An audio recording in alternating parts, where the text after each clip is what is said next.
क्या सिलीगुड़ी के आसपास माटीगाड़ा, चंपासरी, कावाखाली में बिल्डिंग प्लान पर ताला? नमस्कार, मैं रियांशी और आप देख रहे हैं खबर समय।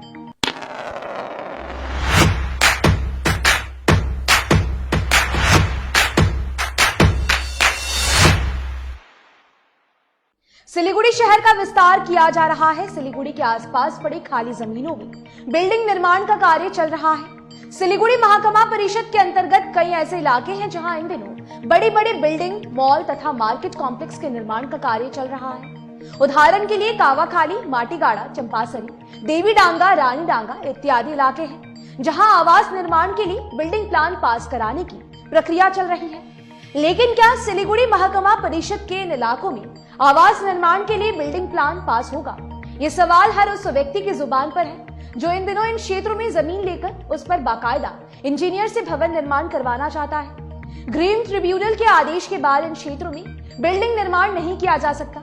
अगर कोई ऐसा करता है तो इसके खिलाफ कानूनी तथा प्रशासनिक कार्रवाई संभव है। आपको बता दें कि वास्तव में ये सारा मामला महानंदा वन्यजीव अभयारण्य से जुड़ा हुआ है, जिसको लेकर ग्रीन ट्रिब्यूनल सख्त है। कोर्ट के आदेश के बाद सिलीगुड़ी महाकमा परिषद ने इन इलाकों में बिल्डिंग प्लान जारी करना बंद कर दिया है।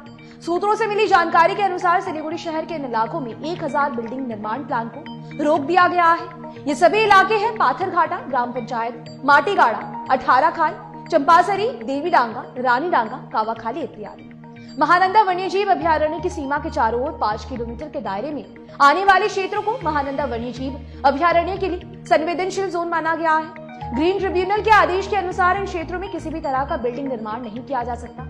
उपरोक्त सभी इलाके संवेदनशील जोन में आते हैं। ऐसे में अगर कोर्ट के आदेश का पालन होता है तो इन क्षेत्रों में किसी भी तरह का बिल्डिंग निर्माण नहीं किया जा सकता। सिलीगुड़ी महाकमा परिषद के सभाधिपति अरुण घोष भी मानते हैं कि इन क्षेत्रों में बिल्डिंग निर्माण नहीं किया जा सकता, तभी तो 1000 बिल्डिंग निर्माण की प्रक्रिया रोक दी गई है। ऐसे में सवाल ये उठता है कि क्या इन इलाकों में चल रहे निर्माण कार्य को रोक दिया जाएगा? क्या इन इलाकों में बिल्डिंग प्लान की प्रक्रिया अभी ठंडे बस्ते में ही रहेगी?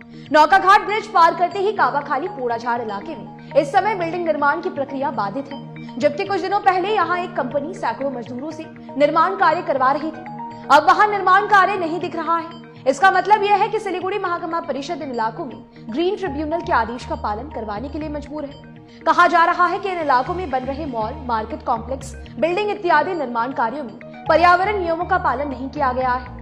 इंजीनियर वर्ग ने बिना किसी ठोस तथा न्याय संगत दृष्टिकोण को अपनाए कुछ रसूखदार लोगों के बल पर नक्शा पास कराया है। अब पर्यावरण व वन मंत्रालय की नजर में यह मामला आने के साथ ही महानंदा वाइल्ड लाइफ को लेकर उठाए गए कदमों को कार्यान्वित करने के लिए सिलीगुड़ी महाकमा परिषद ने कमर कस ली है। इन इलाकों में निर्माण कार्य की कुछ विधि सम्मत प्रक्रिया है, उसका पालन किए बगैर कोई भी बिल्डिंग निर्माण नहीं किया जा सकता। महानंदा वन्यजीव अभयारण्य के संवेदनशील क्षेत्रों में निर्माण कार्य के लिए पंचायत समिति से अनुमति लेना आवश्यक होता है। पंचायत समिति सिलीगुड़ी महाकमा परिषद को कागज सौंपेंगी। उसके बाद महाकमा परिषद के द्वारा जगह का निरीक्षण किया जाएगा। बिल्डिंग प्लान को लेकर भी नियम और शर्तें हैं। अगर 12 मीटर से अधिक ऊंचा निर्माण कार्य किया जाता है तो बिल्डिंग प्लान राज्य सरकार को भेजा जाएगा। इससे कम ऊंचा निर्माण कार्य के लिए महाकमा परिषद की इजाजत लेनी चाहिए।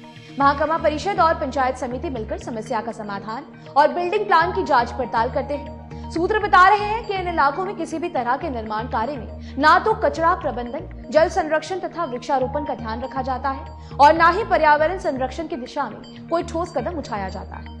Every drop of water counts. SBM Gold's water tank is the most sustainable and durable water storage solution available. Our hashtag असली commitment. ग्रीन ट्रिब्यूनल ने अपनी जांच में यह पाया है। उसके बाद ही निर्माण कार्य पर रोक लगाया और स्थानीय प्रशासन को इसका पालन करने का सख्त आदेश दिया है। ऐसे में अगर यहाँ निर्माण कार्य करते हुए अपशिष्ट प्रबंधन, जल संरक्षण तथा वृक्षारोपण यानी पर्यावरण नियमों का पालन करते हुए निर्माण किया जाता है तो संभव है कि प्रशासन इसकी मंजूरी दे सके। फिलहाल अभी के लिए दीजिए इजाजत। आपका इस विषय को लेकर क्या राय है हमें कमेंट्स के जरिए जरूर बताइएगा। फिलहाल इतना ही। और भी लेटेस्ट अपडेट्स पाने के लिए देखते रहे खबर समय। हर समय खबर समय। धन्यवाद।